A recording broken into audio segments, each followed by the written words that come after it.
होती आणि त्या वलीचं दर्शन झालं. सर्व वन्य साईडला आनंद झाला. हुसेन वैद्यराज आनंदले आणि आनंदाच्या भरामध्ये त्यांनी जय जयकार केलेला आहे. सत्वर उपटो औषधी संभार करती नामाचा गजर वांगर भार चालिला. त्या ठिकाणी सर्व राममय वातावरण झालेलं आहे.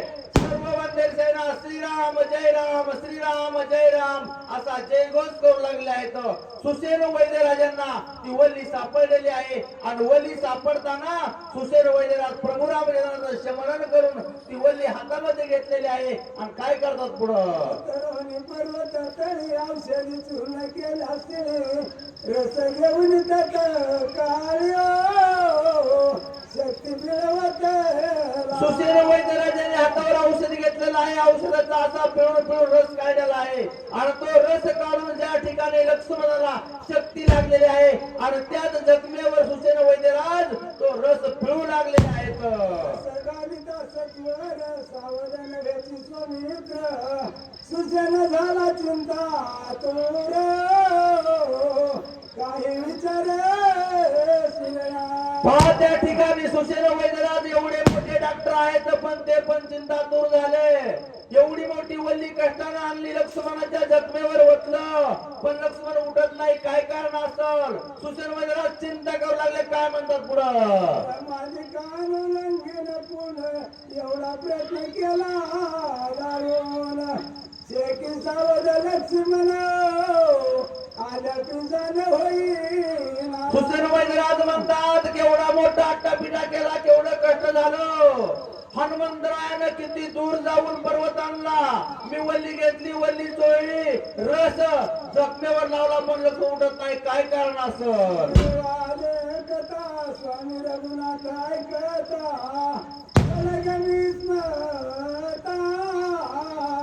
तो मित्रा ते उठविना.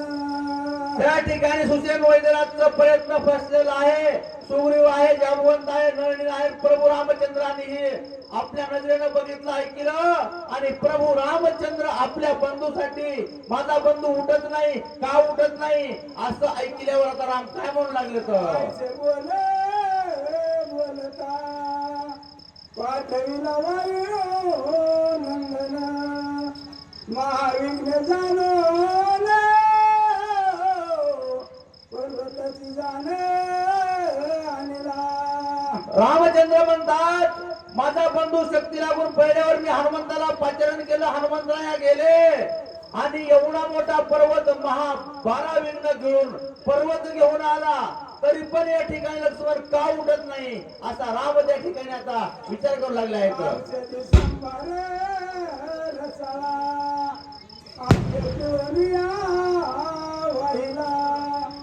गाय रसवतीला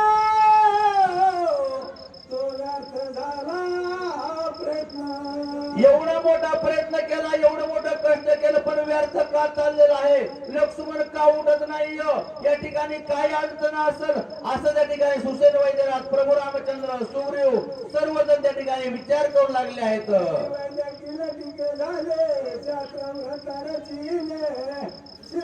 चार दिवसान आल्या काय झाले मजन त्या ठिकाणी काहीच कळत नाही. कशाचा मला गर्व झाला की काय. या ठिकाणी औषधे आणून लक्ष्मण का उठत नाही. एवढं मोठं कष्ट जर वायाला गेलो लक्ष्मण नाही उठला तर या ठिकाणी काय करावं कसं प्रकारे लक्ष्मण उठवावं अशी चिंता दूर सर्वजण झालेले आहेत. दातुशी अंतर नाही पडल्या नाही अनुपन चुकल्या नाही सांगले सुसेन काय म्हणतो या ठिकाणी काही चुकलेलं नाही. मी बराबर औषधी ओळखून घेतलेली आहे. तिचा रस केलेला आहे. त्यातल्या एकाही नियमाला चुकलेलो नाही तरी पण लक्ष्मण का उठत नाही असा सुसेन विचार करू लागला आहे. मजन कळे सर्व आता गाव पावणारे गोनाता शास्त्र समता रक्षी. प्रभू रामचंद्रा तूच आहेस बाबा. मी एवढा प्रयत्न केला, एवढ्या मोठ्या कष्टानं औषध आणलं, परंतु लक्ष उठत नाही. संकट पडल्यावर देव कळतो. सुसेन वैद्यनाथाने रामाचा धावा केला आणि आता काय होत आहे का म्हणले पुढं. औषधी वायू नंदना जो भक्त माझी चुडा म्हणे बोलता झाला हसने सुचन लक्ष्मणी अनुवादे.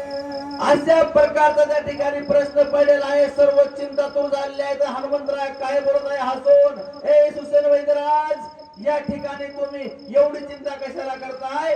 कारण आता पुढच्या वेळेमध्ये हनुमंतराया काय बोलताय का म्हणले. चुकला श्रीमत ज्याच्यानी शास्त्राने शास्त्रार्थ डोळ्यांनी आधारत शिकाई सनत लोचनी. हनुमंतरायाने सांगितलं सुसेनराज ज्या जगाचा मालक आहे आणि सर्व विश्व त्याचं चिंतन करतय आणि ते समोर प्रभू रामचंद्र भगवंत असताना या ठिकाणी तू त्यांचं दर्शन घेतलं नाहीस, तू त्यांच्या पायाचं तीर्थ घेतलं नाहीस, हेच तू वर्म चुकलास असे हनुमंतराया त्या ठिकाणी आणि सुसेन वैद्यराजला बोलू लागले आहेत.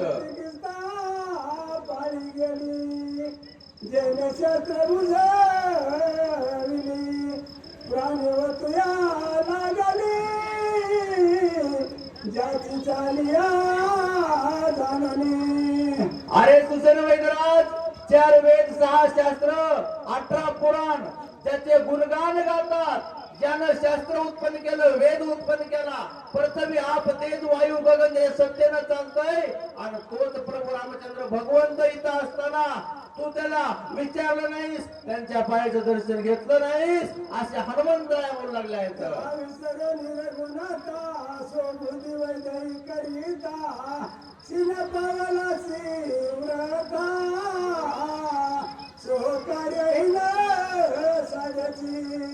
कुठलंच कार्य देवाला धरून नाही केले की साध्य होत नाही. तुमचं आमचं सोडून द्या. स्वतः प्रभू रामाच्या समोर सुसेन वैद्यराज असताना रामाचं दर्शन घेतलं नाही, रामाचं तीर्थ घेतलं नाही, रामाला नमस्कार केला नाही. तीच औषधी आहे, तीच वल्ली आहे आणि तरी सुद्धा लक्ष्मण उठत नाही. तसं व्यर्थ आहे सर्व. देवाला सोडून काहीही करा ते सर्व व्यर्थ जातंय असं या ठिकाणी नाथमोळी सांगू लागले. तर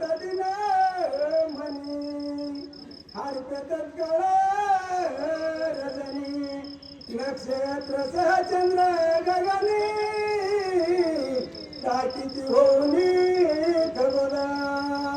त्या ठिकाणी सांगू लागले आहेत की ह्या रात्रीच्या वेळी जे आपल्याला चंद्र सूर्य तारा दिसतात हे सर्व भगवंता सत्तेनं चालतं. म्या बोलविल्या वेद बोले, म्या चालविल्या सूर्य चाले, म्या हलविल्या प्राण हाले, जो या जगाशी चालिता. या जगाला चालविणारा बोलविणारा झाडाचं पण हलणारा हा प्रभू रामचंद्र आहे. आणि सुसेन डॉक्टर तुम्ही त्यालाच विसरला. औषधी भार समजता शक्ती झाली बस प्रतिहात तुझे तेथे काय चालेल. अरे सुसेना तुला ते काहीच चालणार नाही. ज्या वेळेस प्रभू रामचंद्र स्वतः इथं आहेत आणि त्यांच्या समोर तू त्या वल्लीचा उपयोग केलास, त्या ठिकाणी वल्ली आहे परंतु रामनामाविना व्यर्थ आहे. तू रामनामाला विसरलास आणि तू स्वतः प्रयत्न केलास, हे तुझी मोठी चूक झालेली आहे असे सुसेन वैद्यराज हनुमंतराया बोलू लागले आहेत.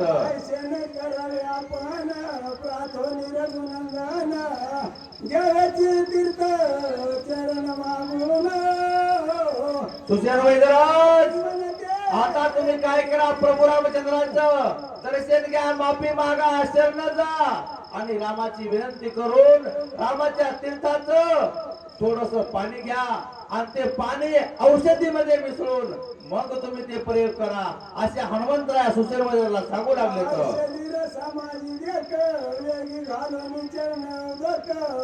रस देता एका सकल दुःख निरसला. सर्व दुःखाचं निरसन होईल, सर्व असणारा आनंद होईल. परंतु रामाच्या चरणाचं थोडस पाणी औषधामध्ये मिसळा आणि ते औषध पुन्हा तुम्ही लक्ष्मणाच्या जखमेवर लावा. सर्व आनंदी आनंद होईल, दुःख निरसन होईल असे हनुमंतराया सुसेन वैद्याला सांगू लागले. तर दासीने कळजनी नामामृत संजीवनी तो प्रत्यक्ष सता अनुदिनी निज अभिमानी कष्टती. सर्व जगाचे हीच गत झालेले आहे. नाम अमृत संजीवनी आपल्यासाठी, सर्व विश्वासाठी ही नाम अमृत संजीवनी आहे. आणि आपण खऱ्या नाम अमृत संजीवनीला विसरून व्यर्थच गलबला करतो. म्हणून आपण सर्वजण दुःखात आहेत आणि हीच परिस्थिती त्या ठिकाणी झालेली आहे. बाबासाहेब महाराज चला भगवान की जय. आम्ही वैद्याच्या कथित जन मात्र्यपती ते देख गाऊ लागताची निमेक येण्याची देख नाडिले. सर्व जग या गर्वानं नडलेला आहे. आपण पण पतित आहोत, त्याच्यातच नडून गेलेलो आहोत. कारण जो प्रत्यक्ष आहे, जो समोर आहे आणि त्या खऱ्या देवाला विसरून आपण भलत्याच ठिकाणी भक्ती ठेवतो. म्हणून आपल्याला दुःख प्राप्त होतं, सुखाची प्राप्ती होत नाही असे हनुमंतराय बोलू लागले. दासी सिद्ध लाभ होता अभिमान उठला वचिता तरी अवघ्याची केले तत्वता कष्टवर्धाचे स्वसिले. त्या ठिकाणी कष्ट व्यर्थाची सोसिले. कारण जो लाभ व्हायचा आहे तो लाभ व्हायच्या अगोदर आपल्याला गर्व होतो. मी असा करतो, मी तसा करतो, माझ्यामुळे विश्व हे चालतंय असा गर्व झाला की गर्वाचं घर कधीही खाली असतं. म्हणून गर्व कधी येऊ देऊ नये. सुसेन वैराजला हा गर्व झाला आणि एवढा प्रयत्न वायाला गेला अशा मंत्र बोलू लागले. तर दुःखाचा पदा प्राप्त झाला प्रल्हादा नाम समजता सर्वदा दुःख मला छेदिली. प्रल्हादाला केवढं मोठं दुःख झालं होतं, पण एवढ्या मोठ्या दुःखाचं त्यानं काय केलं? नामाचं स्मरण केलं आणि नामाच्या बळावर सर्व दुःखाचं निरसन केलं. असं नाम सर्वाला तारक आहे म्हणले. अभिमान झाला व्रता चरण ठेवून या माता चरण तीर्थ मागवे. माझा तुझा अभिमान मला सोडून दे. तू शरण जा रामाचे पाय धर, रामाची विनंती कर आणि रामाच्या पायाचं तीर्थ मागून घे. मग लक्ष्मण उठत. समेत औषधी घाई घातली त्रिशुद्धी स्वामित्र उठेला सत्व बुद्धी युक्ती साधी आहे माझी. अरे सुसेना साधी व्यक्ती आहे. प्रभू रामचंद्राच्या पायाचं तीर्थ घे, औषधामध्ये मिसळून ते औषध जखमेवर सोड. लक्ष्मण उठून म्हणले. संतोषाला सुसेन मे केला जो अभिमान तो रघुनंदनाच्या माग. हे प्रभू रामचंद्र, मी शरण आलोय, मी पामर आहे, मी चुकलो, मला क्षमा कर. माझ्याकडून चूक झाली. सुसेन वैद्यराज शरण आले आहेत. मी सर्वता क्षमा करी रघुनाथा चरण ठेवून या माता चरण तीर्थ घेतले.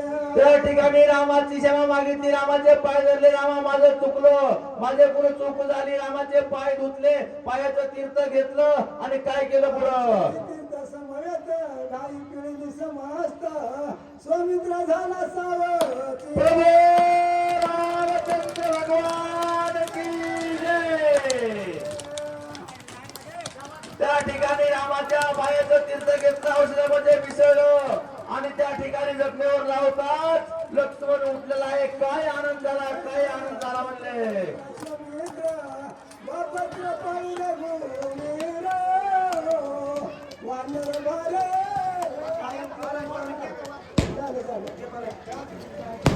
नामे कोंदले मुळे नामे फुले अंतराळ नामे भेदले